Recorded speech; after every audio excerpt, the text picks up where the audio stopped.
നമസ്കാരം. നമ്മൾ വീണ്ടും കോൺവല്യൂഷണൽ ന്യൂറൽ നെറ്റ്വർക്കിലേക്ക് തിരിച്ചു വരികയാണ്. തിരിച്ചു വരിക എന്ന് പറയാൻ കാരണം ഞാൻ ഇതിനു മുമ്പ് ഒരു വീഡിയോ ചെയ്തിരുന്നു. എന്താണ് കോൺവല്യൂഷണൽ ന്യൂറൽ നെറ്റ്വർക്ക് എന്നും എന്തിനാണ് CNN ഒരു ആവശ്യമെന്നും വീഡിയോയിൽ ഡീറ്റെയിൽ ആയിട്ട് ഡിസ്കസ് ചെയ്തതാണ്. ആ വീഡിയോ കാണാത്തവരുണ്ടെങ്കിൽ അതിൻ്റെ ലിങ്ക് ഞാൻ ഡിസ്ക്രിപ്ഷൻ ബോക്സിൽ ഇടാം. നിങ്ങളത് കണ്ടിട്ടേ ഇന്നത്തെ video കാണാവൂ.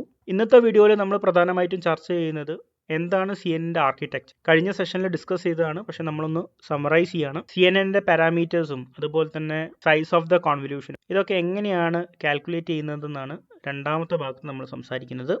So let's get started. Traditional CNN ഒരു ആർക്കിടെക്ചറാണ് ഇവിടെ കൊടുത്തിരിക്കുന്നത്. ഈ ഒരു ആർക്കിടെക്ചറാണ് നമ്മൾ ഡീറ്റെയിൽ ആയിട്ട് ഡിസ്കസ് ചെയ്തത്. അതുകൊണ്ട് നിങ്ങൾക്ക് അറിയാം, ഒരു ഇൻപുട്ട് ഇമേജ് കൊടുക്കുമ്പോൾ ആദ്യം CNN ചെയ്യുന്നത് എന്താണ്, ഒരു കോൺവല്യൂഷണൽ ഓപ്പറേഷൻസ് ആണ്. പിന്നീട് പൂളിംഗ് ചെയ്യുന്നു. ആ ഒരു ഇൻഫർമേഷനെ നമ്മളൊരു ഫുള്ളി കണക്റ്റഡ് നെറ്റ്വർക്കിലൂടെ പാസ് ചെയ്തിട്ടാണ് പ്രെഡിക്ഷൻ നടത്തുന്നത്. ഇതിൽ ആദ്യത്തെ ഭാഗം എന്ന് പറയുന്നത് കോൺവല്യൂഷൻ ലെയർ ആണ്. ഈ ഒരു ലെയറിലാണ് കോൺവല്യൂഷൻ ഓപ്പറേഷൻസ് നടക്കുന്നത്. അടിസ്ഥാനപരമായി ഇമേജ് എന്ന ഇൻപുട്ടിനെ ഒരു തരത്തിലുള്ള സ്കാനിങ് ആണ് ചെയ്യുന്നത്. എന്താണ് കൃത്യമായിട്ട് അവിടെ ചെയ്യുന്നത് എന്നുള്ളത് കഴിഞ്ഞ സെഷനിൽ പറഞ്ഞതുകൊണ്ട് വീണ്ടും ഇവിടെ വിശദീകരിക്കുന്നില്ല. അപ്പോൾ ഇതാണ് നമ്മുടെ ആദ്യത്തെ ഭാഗം എന്ന് പറയുന്നത്. രണ്ടാമതായിട്ട് നമ്മൾ ചെയ്യുന്നതാണ് പൂളിംഗ്. പൂളിംഗ് എന്ന് പറയുന്നത് ഒരു ഡൗൺ സൈസിങ് ഓപ്പറേഷൻ ആണ്. പ്രധാനമായിട്ട് രണ്ട് തരത്തിലുള്ള പൂളിംഗ് ആണുള്ളത്, max pooling and average pooling. Max pooling ആണ് കൂടുതൽ ഉപയോഗിക്കുന്നത്. പേര് പോലെ തന്നെ മാക്സിമം വാല്യൂ ഏതാണോ അതിനെ സെലക്ട് ചെയ്യുന്നതാണ് മാക്സ് പൂളിംഗ്. ആവറേജ് പൂളിംഗ് എന്ന് പറയുമ്പോൾ ആ മൊത്തം സെൽസിന്റെ ആവറേജ് ആണ് കാൽക്കുലേറ്റ് ചെയ്യുന്നത്. പിന്നീട് വരുന്ന പ്രധാനപ്പെട്ട ആളാണ് ഫുള്ളി കണക്റ്റഡ് നെറ്റ്വർക്ക്. നമ്മൾ ന്യൂറൽ നെറ്റ്വർക്കിനെ കുറിച്ച് പഠിച്ചതാണ്. അതേ കോൺസെപ്റ്റ് തന്നെയാണ് ഫുള്ളി കണക്റ്റഡ് നെറ്റ്വർക്കിലും വരുന്നത്. ഇൻപുട്ട് ഡാറ്റയെ, അതായത് പൂളിംഗിൽ നിന്ന് വരുന്ന ഡാറ്റയെ ഫ്ലാറ്റൻ ചെയ്യുന്നു. ഈ ഫ്ലാറ്റൻ ചെയ്ത ഡാറ്റയെ ന്യൂറോൺസുമായിട്ട് കണക്ട് ചെയ്യുന്നു. എന്നിട്ട് നമുക്ക് വേണ്ട ക്ലാസ് പ്രെഡിക്റ്റ് ചെയ്യും. CNN പറയുമ്പോൾ നമ്മൾ ശ്രദ്ധിക്കേണ്ട ആൾക്കാരാണ് ട്രൈഡും പാഡിങ്. ട്രൈഡ് എന്ന വാക്കിന്റെ അർത്ഥം തന്നെ ഒരുപക്ഷെ നിങ്ങൾക്ക് അറിയായിരിക്കും, ലോങ് സ്റ്റെപ്സ് എന്നുള്ളതാണ്. ഈ കോൺവല്യൂഷൻ ചെയ്യുന്ന സമയത്ത് സ്കാൻ ചെയ്യേണ്ടതായിട്ടുണ്ട്. എന്ന് വെച്ചാൽ ഇമേജിന്റെ ഓരോ പോർഷൻ സ്കാൻ ചെയ്ത് മുന്നോട്ട് പോകേണ്ടതായിട്ടുണ്ട്. സ്കാനിങ് ചെയ്യുന്നതിന്റെ ഈ ഡിസ്റ്റൻസിനെയാണ് നമ്മൾ പ്രധാനമായിട്ടും സ്ട്രൈഡ് എന്ന് പറയുന്നത്. ഓരോ ഓപ്പറേഷൻ ചെയ്യുമ്പോഴും എത്ര പിക്സൽ നീങ്ങണം എന്നതാണ് സ്ട്രൈഡ് എന്നതുകൊണ്ട് ഉദ്ദേശിക്കുന്നത്. ഈ പാഡിംഗ് എന്ന് പറയുന്നത് ആക്ച്വലി ഇമേജിന്റെ ചുറ്റും ഡമ്മി ആയിട്ടുള്ള സെൽസ് ആഡ് ചെയ്യുന്നതിനെയാണ് പാഡിംഗ് എന്ന് പറയുന്നത്. അപ്പോൾ ഇതെന്തിനായിരിക്കും പാഡിംഗ് ആഡ് ചെയ്യുന്നുണ്ടാവുക? നിങ്ങളുടെ കോൺവല്യൂഷൻ ഓപ്പറേഷൻ കുറച്ചും കൂടി എഫിഷ്യന്റ് ആവാൻ വേണ്ടിയിട്ടാണ് ഇത് ചെയ്യുന്നത്. പ്രധാനമായും 3 തരത്തിൽ ഇത് ചെയ്യുന്നുണ്ട്. ഒന്ന് പാഡിംഗ് ഈക്വൽ ടു 0. നിങ്ങൾ ഇമേജിൽ കാണുന്ന പോലെ P ഈക്വൽ ടു 0 ആണ്. പ്രത്യേകിച്ച് പാഡിംഗ് ഒന്നുമില്ല. രണ്ടാമത്തത് ഹാഫ് പാഡിംഗ്, മൂന്നാമത്തത് ഫുൾ പാഡിംഗ്. ഹാഫ് പാഡിംഗ് എന്ന് പറയുമ്പോൾ നിങ്ങൾക്ക് കാണാം ഒരു അഡീഷണൽ ലെയർ ഇവിടെ ആഡ് ചെയ്തിട്ടുണ്ട്. ഇത് ഇമേജിന്റെ ഭാഗമല്ല, പക്ഷേ കോൺവല്യൂഷൻ ഓപ്പറേഷൻ കുറച്ചും കൂടി എഫക്റ്റീവ് ആവാൻ വേണ്ടി ആഡ് ചെയ്യുന്നതാണ്. ഹാഫ് പാഡ് ചെയ്യുന്നതിന്റെ പ്രശ്നം എന്ന് വെച്ച് കഴിഞ്ഞിട്ടുണ്ടെങ്കിൽ ഈ ലാസ്റ്റ് ലെയർ മാത്രമായിട്ട് നമുക്ക് കിട്ടില്ല. അത് റോ ആയിക്കോട്ടെ കോളം ആയിക്കോട്ടെ അത് കാൽക്കുലേഷനിൽ വരില്ല. അപ്പോൾ അതിനെ കിട്ടാൻ വേണ്ടിയിട്ടാണ് ഫുൾ പാഡിംഗ് ചെയ്യുന്നത്.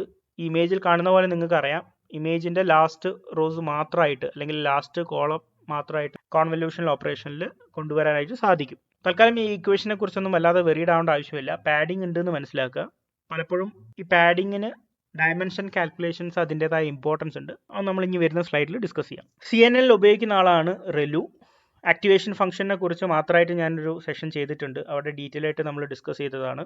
റെലു മാത്രമല്ല, ചില കേസുകളിൽ സോഫ്റ്റ് മാക്സ് ഉപയോഗിക്കും. കാരണം നമുക്കൊരു പ്രോബബിലിറ്റി ആണ് റിട്ടേൺ ചെയ്യേണ്ടത് എങ്കിൽ തീർച്ചയായിട്ടും ലാസ്റ്റ് ലെയറിൽ വരുന്നത് സോഫ്റ്റ് മാക്സ് ആയിരിക്കും. പിന്നീട് വരുന്നതാണ് ഡ്രോപ്പ് ഔട്ട് ലെയർ. പലപ്പോഴും ഓവർ ഫിറ്റിംഗ് എന്ന് പറയുന്ന ഒരു പ്രശ്നത്തിന് CNN വിധേയമാവാറുണ്ട്. ഓവർ ഫിറ്റിംഗ് എന്താണെന്നുള്ളതും നമ്മൾ മെഷീൻ ലേണിംഗിന്റെ ഒക്കെ ക്ലാസ്സിൽ പറഞ്ഞതാണ്. അതായത് നിങ്ങളെ ഡാറ്റയെ കുറിച്ച് കൂടുതൽ പഠിക്കുക, ജനറലൈസ് ചെയ്യാൻ ഫെയിൽ ആവുക, അത്തരത്തിലുള്ള അവസ്ഥയാണ് ഓവർ ഫിറ്റിംഗ്. അത് ഒഴിവാക്കാനായിട്ട് നമ്മൾ ചെയ്യുന്നത് എന്താണെന്ന് വെച്ച് കഴിഞ്ഞിട്ടുണ്ടെങ്കിൽ ഇവിടെ നിങ്ങൾക്ക് കാണാം ബിഫോർ ഡ്രോപ്പ് ഔട്ടും അതുപോലെ തന്നെ ആഫ്റ്റർ ഡ്രോപ്പ് ഔട്ടും. ബിഫോർ ഡ്രോപ്പ് ഔട്ട് ഒരു ഡെൻസ് കണക്ഷൻ ആണ് നിങ്ങൾ കാണുന്നത്. അത്തരം കണക്ഷൻസ് അല്ലെങ്കിൽ അത്തരം വെയ്റ്റ്സിനെ ചിലതിന് 0 ആക്കുന്ന ടെക്നിക്കിനെയാണ് ഡ്രോപ്പ് ഔട്ട് എന്ന് പറയുന്നത്.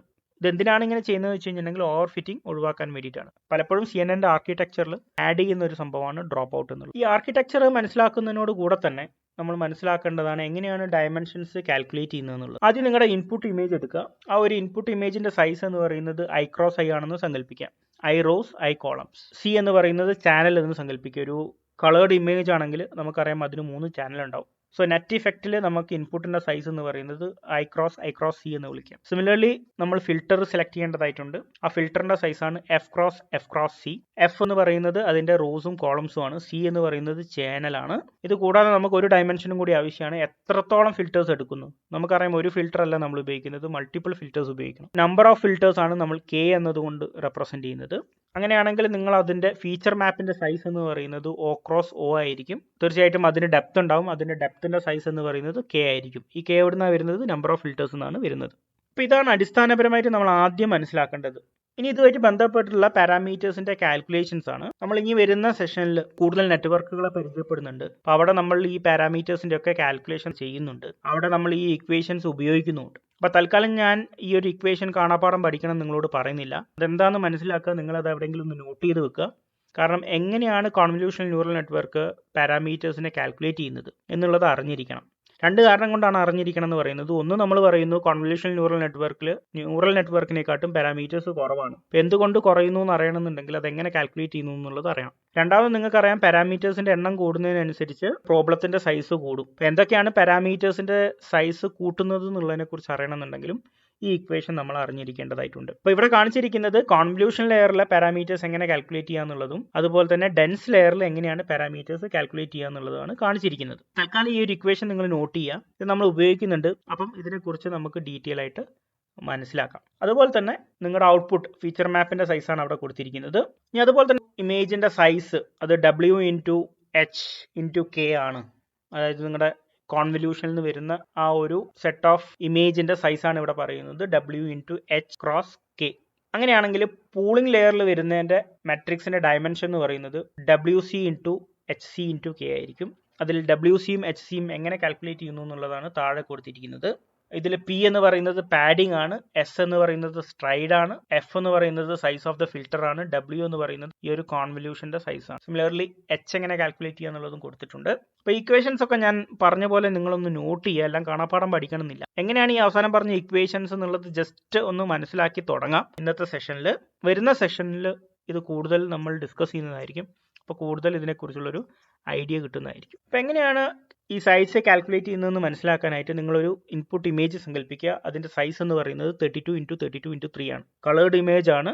റോയും കോളത്തിന്റെ സൈസ് ആണ് 32 എന്ന് പറയുന്നത്. അടുത്തത് എന്താണ് നമ്മൾ ചെയ്യേണ്ടത്? ഫിൽറ്റർ തിരഞ്ഞെടുക്കണം. ഫിൽറ്ററിന്റെ സൈസ് ആണ് 5x5x3. അങ്ങനെ എത്ര ഫിൽറ്റേഴ്സ് ഉണ്ട്? 4 ഫിൽറ്റേഴ്സ് ഉണ്ട്. അതുകൊണ്ടാണ് K=4 എന്ന് കൊടുത്തിരിക്കുന്നത്.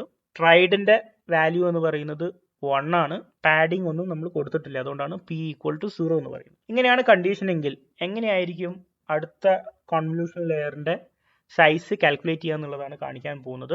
Con1 എന്ന് പറയുന്നതിന്റെ സൈസ് എന്ന് പറയുന്നത് 28x28x4 ആയിരിക്കും. ഇത് എവിടെ നിന്നാണ് വരുന്നത്? നമ്മൾ നേരത്തെ പറഞ്ഞ ഇക്വേഷനിൽ നിന്നാണ് വരുന്നത്. 32 എന്ന് പറയുന്നത് ഇൻപുട്ട് സൈസ് ആണ്. -5 എന്ന് പറയുന്നത് ഫിൽറ്ററിന്റെ സൈസ് ആണ്. F +2 × your P എന്ന് പറയുന്നത് പാഡിംഗ് 0 ആണ്. അതുകൊണ്ടാണ് ഇവിടെ 0 വന്നിരിക്കുന്നത്.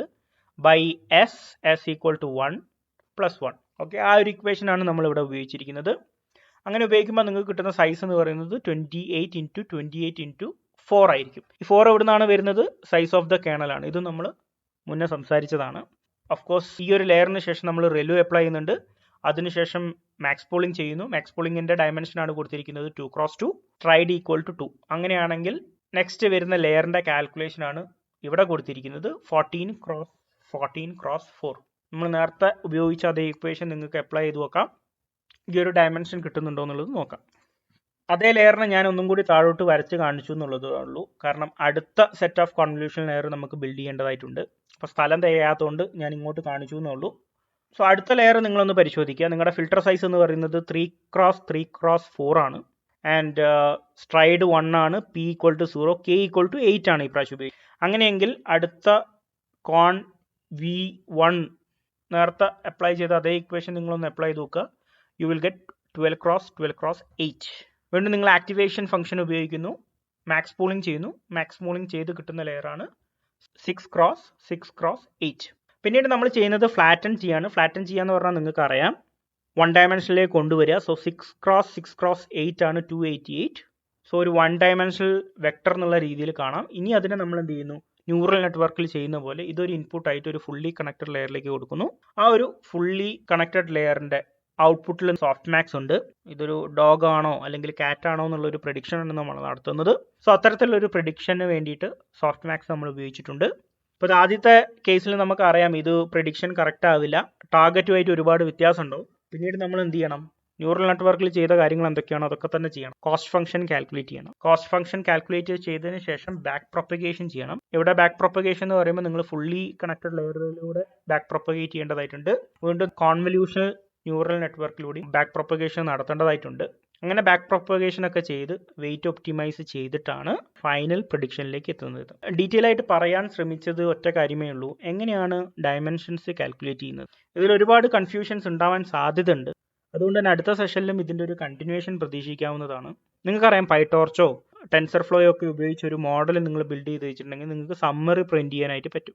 സമ്മറി പ്രിന്റ് ചെയ്യുന്ന സമയത്ത് നിങ്ങൾക്ക് അതിൻ്റെ ട്രെയിനബിൾ പാരാമീറ്റേഴ്സിനെ കുറിച്ചുള്ള കംപ്ലീറ്റ് ഇൻഫർമേഷൻ കിട്ടും. ഇവിടെ ഞാൻ ട്രെയിനബിൾ പാരാമീറ്റേഴ്സിനെ കുറിച്ചൊന്നും കൂടുതൽ പറഞ്ഞിട്ടില്ല, ജസ്റ്റ് അതിന്റെ സൈസിനെ കുറിച്ച് മാത്രമേ പറഞ്ഞിട്ടുള്ളൂ. പക്ഷെ അവിടെ നിങ്ങൾക്ക് അതിന്റെ സൈസും അതുപോലെ തന്നെ ട്രെയിനബിൾ പാരാമീറ്റേഴ്സിനെ കുറിച്ചെല്ലാം ഇൻഫർമേഷൻ കിട്ടുന്നതാണ്. ആ ഈ ഇൻഫർമേഷനും നമ്മൾ കാൽക്കുലേറ്റ് ചെയ്യുന്ന ഈ ഒരു ഡയമെൻഷൻസും കൃത്യമായിട്ട് തന്നെ കിട്ടുന്നുണ്ടോ എന്നുള്ളത് നിങ്ങൾ ജസ്റ്റ് ഒന്ന് ചെക്ക് ചെയ്യുക.